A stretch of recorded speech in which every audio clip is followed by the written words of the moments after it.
جب social media کے plate form پر قدم رکھا تو میں نے یہ سوچا تھا کہ میں ان کے خلاف آواز اٹھاؤں گا.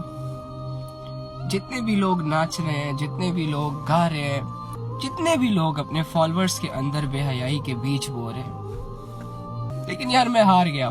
جتنے بھی فیمس لوگ ہیں جن کا نام ہے، ریکویسٹ کر رہا ہوں کہ پلیز یار ان نوجوانوں پر رحم کر لو. انہیں اپنے مطلب کے لیے، اپنے مفاد کے لیے، اپنی دنیا بنانے کے لیے استعمال مت کرے. ان کا کیریئر داؤ پہ لگا ہوا ہے، ان کی آخرت داؤ پہ لگی ہوئی ہے، ان کا فیوچر داؤ پہ لگا ہوا ہے. سارا دن یہ آپ لوگوں کو دیکھتے ہیں. یار آپ لوگوں نے تو گھر بھی بنا لیے، گاڑیاں بھی لے لی، جو بھی آپ نے کیا، چلے اللہ رب العزت نے آپ کو دنیا میں سٹیبل کر دیا. لیکن یار جو لوگ آپ کو دیکھ رہے ہیں نا، اور جن لوگوں کو تم انٹرٹین کر رہے ہو، وہ انٹرٹینمنٹ کے چکروں میں اپنی زندگیوں کو برباد کر رہے ہیں. یار پلیز ان کو ایجوکیٹ کرو.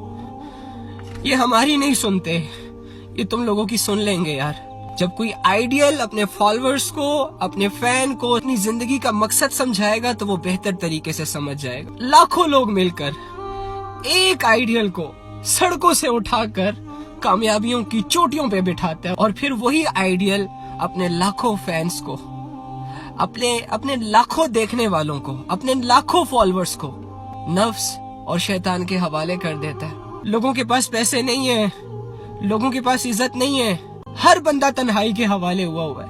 اب ان بیچاروں اور لاچاروں کے پاس ان کا قیمتی خزانہ وہ وقت ہی ہے جو وہ تمہیں دے رہے ہیں لا کر. بدلے میں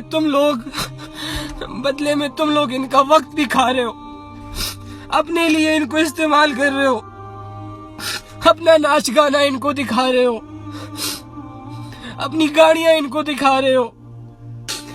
میں کیسے سمجھاؤں وہ چیز تمہیں جو میرے اندر چل رہی ہے. ایک بندے نے لاکھوں لوگوں کو پاگل بنا کے رکھا ہوا ہے.